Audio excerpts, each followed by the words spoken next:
In this video I will show you how you can apply grayscale filter or apply the black and white filter to a live camera video recording in React Native application for Android using Camera X and Media 3 effects. So let's get started. So first I'll show you guys the output which I have already recorded. So I'll just play this output over here. So here is our app running. First it will ask for camera permission, then it will ask for record audio permission. I have given both of the permission. Here is our live camera preview. I have clicked on the start button, so it has started the video recording. Here you can see the grayscale filter or black and white filter been applied to my screen. Now I can just click on the stop button after some time, and what it will do, it will save the video recording. So you can see the video recording by going to your files app, and you can access the video recording even outside your app. So that's the advantage of this. So here you can see I'm just playing the video recording. So let's see how to achieve this in React Native. Okay, so let's get started. So first here you need to go to this particular documentation of Fabric Native component. At the time of me recording this video, the React Native version is 0.80, but I think by the time I publish this video, React Native 81 might come out. So you don't need to fear about anything. There won't be any breaking changes as such. So even if there is, just follow this documentation and you will be good to go. I don't think there will be any breaking changes, so don't worry too much about it. So first you just need to open this particular documentation over here. Also what I'll do is I'll just open my terminal, and here you just need to go to your workspace directory. I'll just clear everything out. I'll just go to my workspace directory, which is over here inside this particular folder called mycam. Okay, you can go to your own workspace directory. It's up to you wherever you want to create the project. So first you need to create the project. For that you can just run this command. Now like I said, this tutorial is only for Android, so even if this is install pods false, which is fine, because CocoaPods is only for iOS, it is not for Android. And instead of demo you can write your own project name. Now I have already ran this command and created a project, and my project name is test app, as you can see over here. But you don't have to name it test app, you can name it whatever you feel like. Okay, so just run this command. Again, if you want to change the project name, you can change it over here. Okay, then don't run this particular command, we will create it manually. So what it basically says is, okay, just let me check. Okay, so what it says is, it just tells us to create a specs folder, and inside this particular these all things are present by default, and inside this create a WebView folder. So in our case WebView does not make sense, we will be creating a separate folder name. So first what you can do, once your project is created, I'll just minimize everything. Okay, so don't worry too much about it, I'll just close everything as well. So first you just need to create a folder called specs inside the root of your React Native project. Just do that. Okay, then go to Android app src main java com, and inside com just create a folder called my camera. We won't be naming it as WebView because WebView does not make it sense. Now instead of my camera you can name it whatever you feel like, but this name is very important. If you're doing this for the very first time, it's better you follow what I'm doing, because this my camera name will be used in lot other places as well. So it's better you follow what I'm doing. Okay, so I have named it as my camera. Ignore the files which were present inside, we'll come back to that later on as well. Okay, then if you scroll down here, you can see inside the specs folder we need to create this particular TypeScript file, but here instead of WebView we will be writing it as my camera. And this is also very important, you need to name the file name should contain this particular thing, native component. Otherwise later on we will be running the code generation command and it will not be able to find your file. So in our case the file name will be my camera native component.ts. So if you see over here inside the specs folder, you just need to create this particular TypeScript file, my camera native component.ts. Now I have just copied everything from this particular file, but I have made few changes. Firstly, I have replaced this particular type with this particular thing. So here we have this particular thing called result, but unfortunately the result thing is not really. So what typically will happen in our output is, like I showed you guys the output, right? We were recording the video. Once the video has been recorded, we used to go to the files app. Previously what I used to do was I was sending the actual video URL of the captured video back to React Native side, but for some reason I'm not able to play the video. I don't know why. This works perfectly fine in native Android with Exoplayer. Now if you don't know what Exoplayer, it is basically a video player in native Android, but in React Native side I tried using this particular library, React Native Video Player. As you can see, I have installed this particular dependency. If you want, you can use it. We are not really going to use it in this tutorial like I showed you guys in the output. I played the video by going to the Files app. I was sending the file URL, I was sending it from native Android side to React Native side, but it's still not able to play the video. I tried multiple things. I tried asking ChatGPT about this as well. I just couldn't really figure it out. So if you know how to do it, do let me know in the comments as well. Okay, so that's what I'm sending it over here. Okay, and here you can see I don't require this particular prop, so I have completely removed this. And here, instead of this particular thing on script loaded, I have taken it as on video taken. Okay, and here also I have passed in our own type, which is this particular thing, my camera image taken event. Okay, and here instead of custom web view, okay, we have to name it as custom my camera over here. Rest everything remains the same. Okay, hopefully you got the point. Okay, also I will just cd to my test app as well inside my terminal.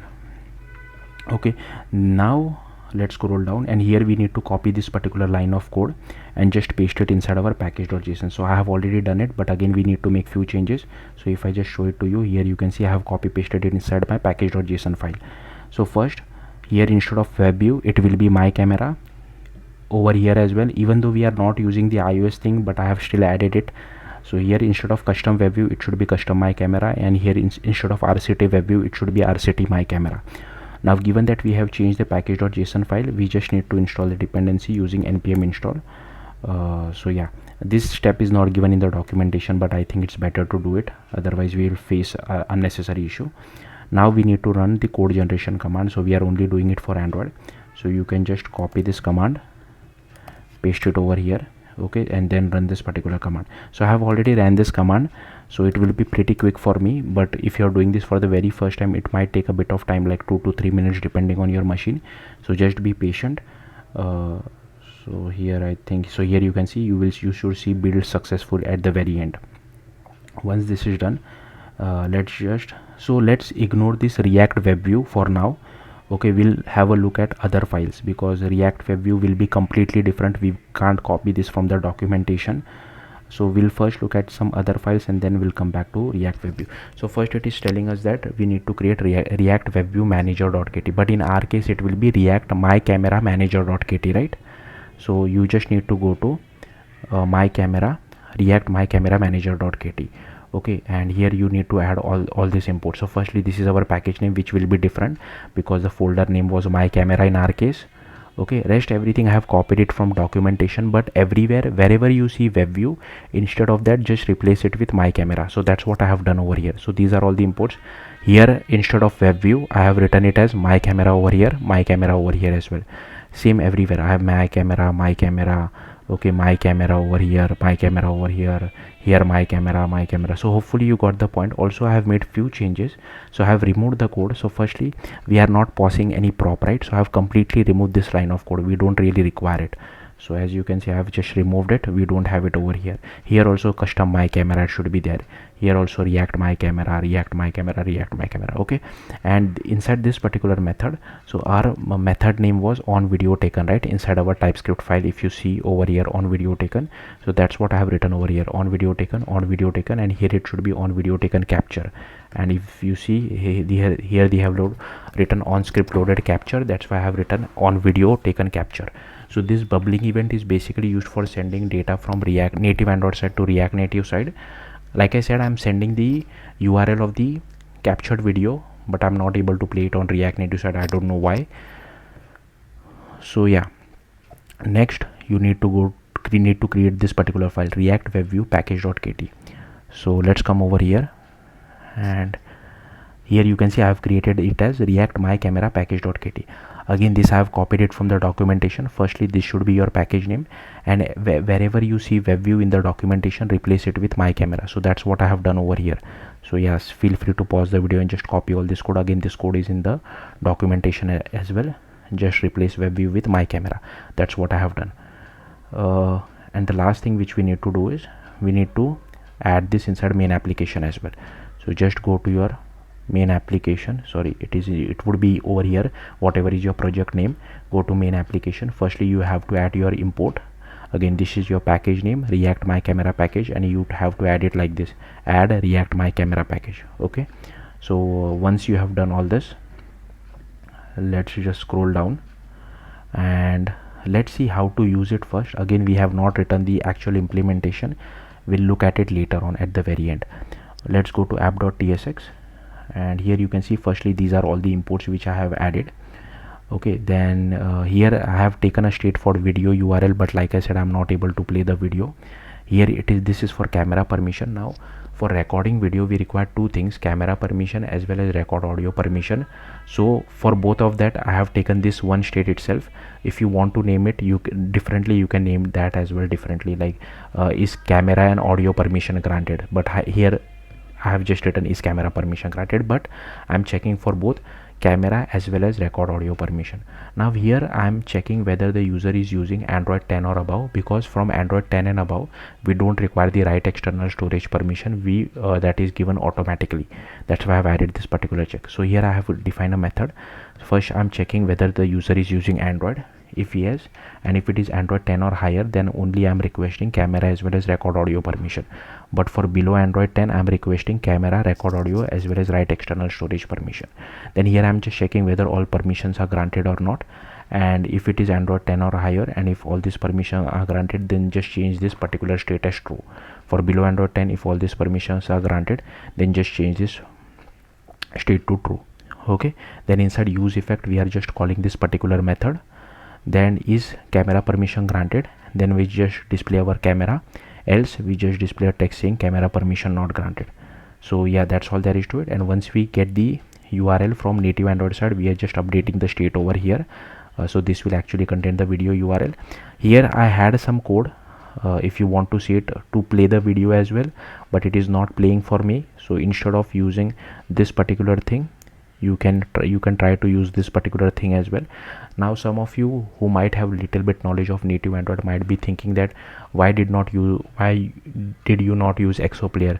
You could have created just like we are doing it for camera, we could have created Exoplayer natively as well.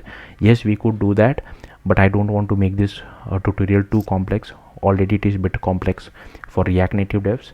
That's why I didn't want to complicate too much. But here you can see I've commented it out. If you don't want to use Exoplayer, if you just want to use the React Native video player, this is how you can use it. But like I said, the video player is not playing the video, but like I showed you guys in the output, we are able to play the video. If you just go to your files app, try to play it from outside your app. Okay, and these are the styles for it as well. So hopefully you got the point. Now there are few dependencies. Before we see the actual implementation, you need to add few dependencies as well. These are official Google dependencies, so you don't have to worry about getting deprecated or something like that. So you just need to go to build.gradle, and here first you need to add this camera core dependency, then this camera 2, then this camera lifecycle, then this camera view, camera video, then this media 3 effect. So this is in alpha at the time of me recording this video. If it does become stable by the time you guys watch it, make sure you use the stable version. Because this is still in alpha, it does cause performance issues on cheap Android devices, and I'm using a cheap Android device. So make sure this becomes stable. If you are using something like Pixel or OnePlus, you won't feel any performance issues as such. Okay, and here is our media 3 effect dependency. Also, while running the app, make sure you run it in release mode, because if you try to run it in debug mode itself, where you have the the fast refresh and everything, you might face performance issues again. So make sure you add all these dependencies as well. Then you need to go to Android manifest.xml, and here firstly you need to check you have the internet permission. Then you use this uses feature of Android hardware camera, the camera permission, record audio permission, as well as write external storage permission. Okay, so till here everything is clear. Now comes to the final implementation part. So first you need to create a file called reactmycamera.kt over here. So here are all the imports. So feel free to pause the video and just copy all these imports. I'll simply scroll through this file. There are a lot of imports unfortunately, but you have to copy all these imports.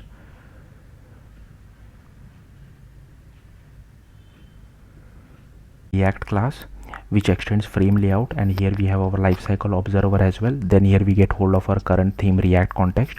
Here is our camera, here is our preview view, and here is our video capture recorder as well. Here is our recording as well. Then here we have our capture button. Here we initialize our preview view. I have named it as viewfinder. So basically this is the camera preview view used for recording the video. Then here is our camera executor service. Here is our process camera provider. Here we get the back facing lens. Here we get hold of our current activity. Then here we set layout params to our viewfinder, and here we call this particular method. I'll come back to this why we are doing it. Okay, then we add the viewfinder to our parent view. Then we set the text background color, text color, as well as alpha to our button. Then we set the layout params for our button as well, and then we add the capture button to our parent view. Then we add a click listener for our button where we call just capture video method. Then inside this on attached to window, we check whether we have the camera permission. If yes, then we just call setup camera. On detach from window, we just shut down our camera executor as well as unbind our camera provider. Now coming back to this method, why we are calling this method. So to learn more about it, you can go to this particular issue. So basically this issue has been open in React Native's repo since past 8 years. They have still not fixed it. The issue is that if you try to use your camera and if you don't write this particular bit of hacky code, you won't see your live camera preview. You will just see a black screen. So to resolve that, we need to write this particular bit of hack. There is no workaround. You just have to use this until React Native folks fix this issue. Then here we have setup camera where we get hold of our camera provider feature. We add a listener to it as well, and here we use bind camera use case, and inside capture video we get hold of our video capture. Then here we do capture button dot is enabled as false. Here we get hold of our recording, and if it is not equal to null, we stop our recording, we make it as null. Here we get hold of our simple date format. Then here we do content values dot apply, passing in the display name, MIME type, and if Android version greater than P, we also set the relative path. Then here we initialize the media store output options as well. Then here we initialize our recording, and here we just check whether we have the audio permission as well or not. And then we start the recording, and once the video recording has been started, we just change the text of our button as well as is unable to true. And once it is finalized, and if record event has error is false, then we just send the URI of the captured video back to React Native side. So this is how we send it. Now even sending this back to React Native side is an involved process, so it is not simple. I'll come back to this where I have written this particular method as well. Then we stop our recording and close it, make it as null. Then we just change the text of our button as well as is unable to true. Then this is just a helper method just to check whether we have the proper camera permission or not. And here we have just defined two variables, tag and file name format. Now to send data back to React Native side, you need to use these two particular methods. Now this I have copied it from documentation, but I have changed it to our use case. So if you want to see it, you can just scroll up and you can see it over here. Here you can see these are the two things, but in their case they are using this on script loaded everywhere, but in our case it is on video taken, right? So first I have copied this, but here I have taken on video taken event. So here I have created this particular class, so everywhere you have to write on video taken over here as well. So yeah, that's it. Method called bind camera use case. Here we get hold of our width as well as height. Here is our rotation. Then here we initialize our camera provider. Here we initialize camera selector as well. Here is our aspect ratio strategy. Here we set the resolution selector as well. Then here we initialize our preview view. Here we initialize our recorder as well. Here we initialize video capture as well. Then here we do use case group dot builder, add our preview use case as well as video capture use case. Then here we initialize our media 3 effect. Then here you can see we set the grayscale filter to our media 3 effect. So this is how we pass our grayscale filter. Then here we add the media 3 effect to our use case group builder. We unbind our camera provider, we bind it to the life cycle over here. Then we set the surface provider as well. So yeah, that's all there is to it. If you have any questions, do let me know in the comments. Thank you for watching. Bye.